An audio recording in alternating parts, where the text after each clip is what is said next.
Hey everyone. I'm amazed how rigid many people's grasp on viewpoints can be. And I get it's your survival brain trying to keep you safe. But I'm just trying to offer that rigid grip on a very black and white way of seeing things, because survival's at stake according to your brain, is also the thing that's keeping you anchored to a point of view or being caged up. I find it hard to talk to people who have such a rigid way of thinking. They've almost got a biblical way of talking, and anything else, any other tangential, different way of seeing things is opposed. You talk to some people and it's like they got their hand on their sword ready to fight you, not to converse. Guys, boundaries aren't a sword that you grab when you want to defend yourself. Boundaries are a distance whereby nothing can touch you. I think there's this scared and nervous notion that a lot of guys hold on to this binary way of looking at life. The last couple of years, I think, have exacerbated this kind of thinking and these kind of people, made them almost nervously apocalyptic and resistant to any kind of viewpoint. They've locked people into the way they see them. If I talk in my videos about loosening your grip, that, it's not true that every single woman out there is a villain. Women have female nature, men have male nature, I get it. But overcompensating for the sake of safety also limits your adaptation to your life. If you're locked into this rigid point of view because you think it's noble, you discovered a way of thinking that helped you make sense of the world in a time of pain 5, 10, 20 years ago, and you're beholden to that by some sort of pride or loyalty, and life moves on without you. That was useful in that moment, but it's actually hamstringing you. It's doing worse than that. It's anchoring you like a dog chained to a fence that's not allowed to roam free and see the world and discover things and have adventures and have their mind changed. And it's not, I think a lot of these guys think that when I talk about having a looser grip on your relationship with life and women, how you evolve and see things, it's to somehow forgive your particular ex for what she did to you. I'm not saying that. I'm saying to give your life a chance to go forward. The sadness I see with some of these guys that resist their own happiness or allowing themselves a chance in a small way is that they're so beholden to every woman being a villain, where they could genuinely have a compatible person cross their path, talk to her, and a combination of fear and PTSD from the past will push her away and not allow him to have another chance at maybe enjoying a part of his life. I'm trying to get guys to have a more balanced philosophical view of life, not a rigid, scientifically proven, we've run this experiment over and over again the same way we always run it, and it always turns out the same way. Life is not like that. Life is grey, and you need to adapt. The world has changed recently. The way you dated with the women you were dating was very different 10, 15 years ago. And now also, you're very different. And that's the primary thing. How are you very different so that you're not affected by certain things if you choose to date? You see, I'm not telling you what to do, guys. I feel like I think I'll have to put it at the start of every single video for every one of you that think that I'm telling you what to do. I am not. I'm offering a philosophical point of view whereby you might be able to think about things and choose what you want to do in your life. There are guys out there who want to have kids. I don't, but I'd like to think that we can all broadly talk from different vantage points to be able to each discover and converse in the comment section and find out what does and doesn't work for us, what we might want to give a second chance, not in the same way we did 10 or 15 years ago, but with fresh eyes now.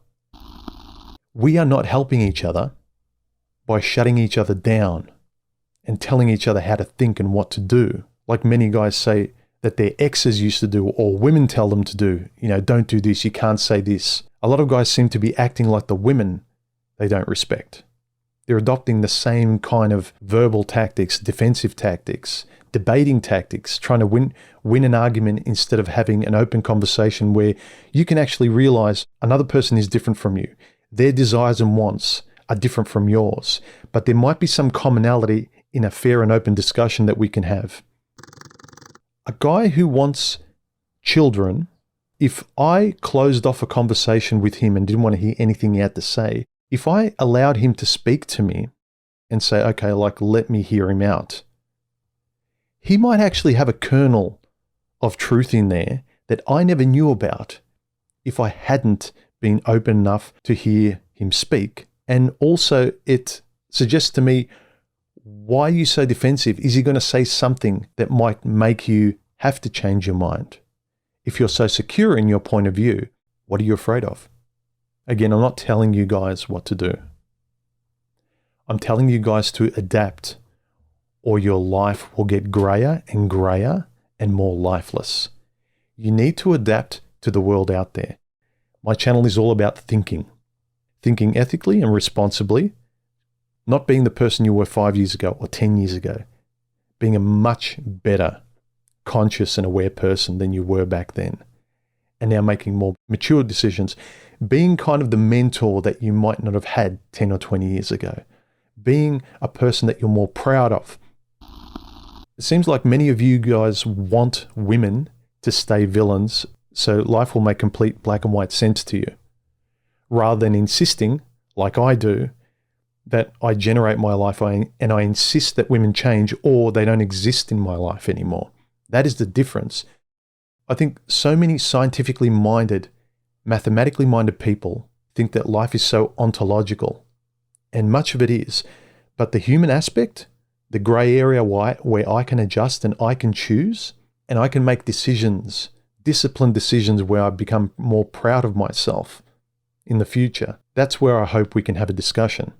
Insist that the relationships you have are more healthier and are the ones you want. Insist that women are different. Not train them, not make them different. If they're not for you. They're not in your life. You don't have to talk to them. You can walk away.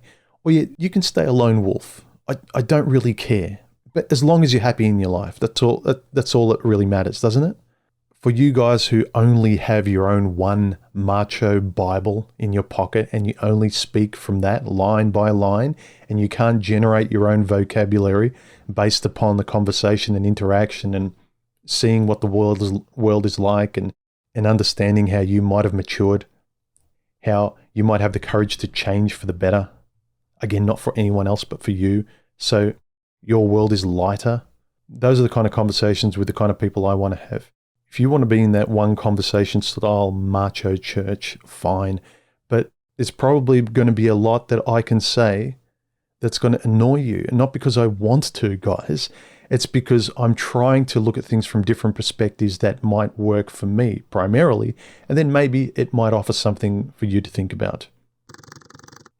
I'll say it again, the boundaries that I'm talking about having via the ethics that I'd like you to develop, that I think we can sort of all benefit from, having a good moral code, a good sense of ethics, rules to which we adhere and try and be disciplined towards, that'll hopefully make our lives better and not make those more juvenile mistakes we used to make before. It's about having a strong sense of ethics so that no matter who's in front of you, whether it's a woman that's going to try and ruin your life or a woman that's actually complementary to your life or no woman at all, you're not grabbing your sword at either one.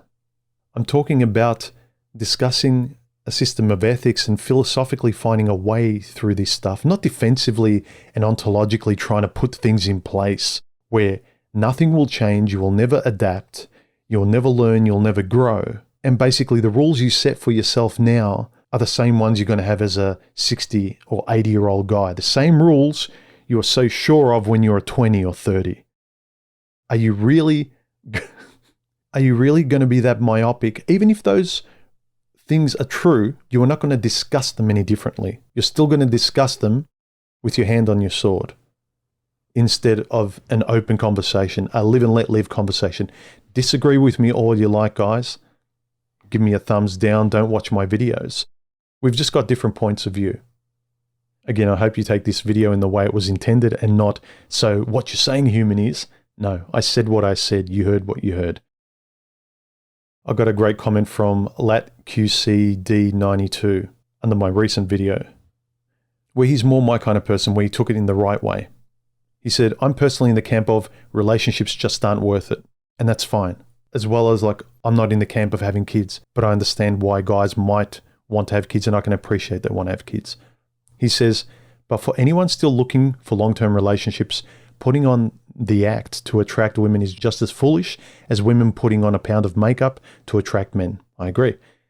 Eventually, it has to all come off, and when it does, they'll feel duped and leave. Not necessarily because they aren't into the real you, but because they aren't into someone who would lie to them like that. Does being authentic mean you almost will certainly stay single? Probably. However, if your goal is a healthy relationship, what good does it do entertaining fragile relationships that will inevitably crumble? Yes, don't walk on eggshells, whether you're single or with somebody. You can't build a house on sand and then complain when it falls over. What if you don't have enough concrete for the foundation? Then don't build the house. Never build a house on sand when there's not enough concrete just for the sake of building a house. Well said, I agree. We don't have to be blueprints of each other's morals and ethics. I think the way we can help each other, and by that also then help ourselves when we contemplate these discussions we have, is that we can be civil about things and listen to another person's point of view. It doesn't mean I'm telling you what to do. I'm offering you my ethics and my moral philosophy. Develop your own. That's the point. Please try not to take my opinions about how I see women and relationships and life in general as something that I'm telling you to do. It's what makes sense to me. It's me talking to a younger version of myself or someone who's simpatico with my way of thinking. Do you, if you're truly enjoying your life, binge on strangers on Tinder for all I care. It doesn't matter to me. You're happy, do it. Just be honest, to yourself and to others, then do whatever you want. For the rest of you with a more flexible and philosophical view of life, let me know your thoughts in the comments below. Support the channel any way you can. Links below. I'll catch you in the next video, guys. Later. Bye.